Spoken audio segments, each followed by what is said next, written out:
La loi de modernisation sociale de 2002 a permis de mettre en place la validation des acquis de l'expérience. Il faut bien comprendre que, à partir de ce moment-là, c'est vraiment admettre qu'une personne peut développer des compétences dans le cadre de son expérience, professionnelle ou extra-professionnelle.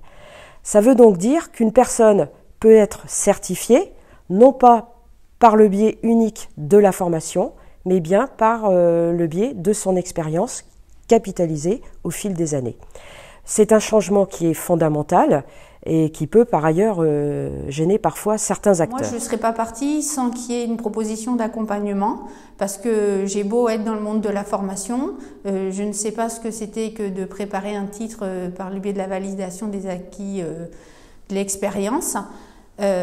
Et comme l'IFEAP le proposait, je ne me suis pas posé de questions et j'ai pris mon CPF notamment pour le financement, pour que aussi pour la structure faisait déjà l'effort de me libérer sur ces temps de formation, ce soit pas trop lourd. Donc les exigences, c'est déjà de savoir ce en quoi on s'engage. Donc il y a 3 temps. Il y a le premier temps, c'est le dossier de recevabilité. Et donc l'accompagnement nous permet de comprendre quels sont les objectifs et les informations qu'il faut mentionner, sachant que le conseil, si j'en ai à donner, c'est qu'il faut bien se donner 1 mois, parce qu'il y a quand même de la réflexion et il y a pas mal de documents à retrouver, des copies de bulletins de salaire, des attestations de travail, donc il y a quand même une partie administrative.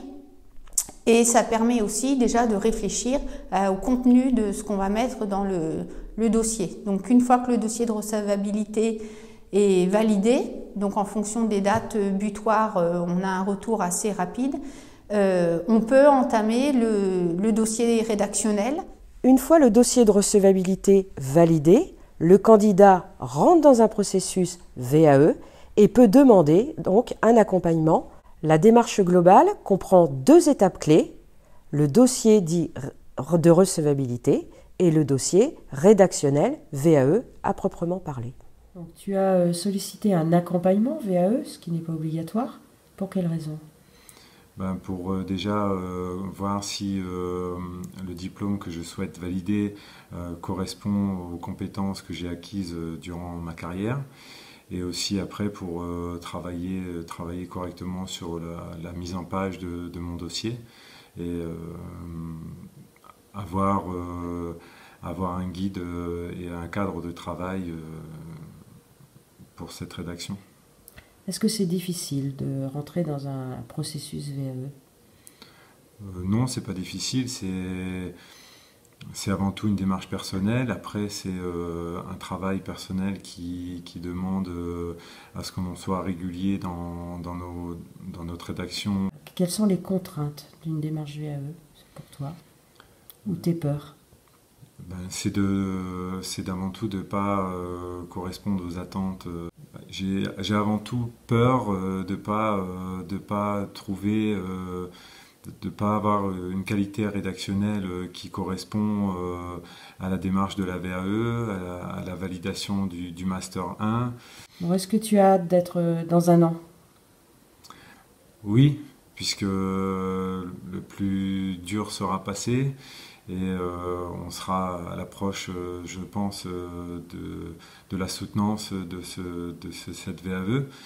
Et j'ai hâte de pouvoir montrer au jury tout le travail que j'ai entrepris. Donc, que ça a changé, c'est plus d'être soulagée d'avoir le titre de niveau 1 puisque j'avais la maîtrise et de me dire qu'on ne peut pas me demander plus si pour mon avenir professionnel, je répondrai aux exigences de niveau de diplôme. Je me disais que par contre, dans les conventions collectives, c'est vrai qu'être directeur de CFA, ça va paraître nulle part, donc d'avoir un titre de l'institution au sein de laquelle je travaille depuis 11 ans, c'était aussi une reconnaissance du travail fourni auprès des établissements depuis 11 ans.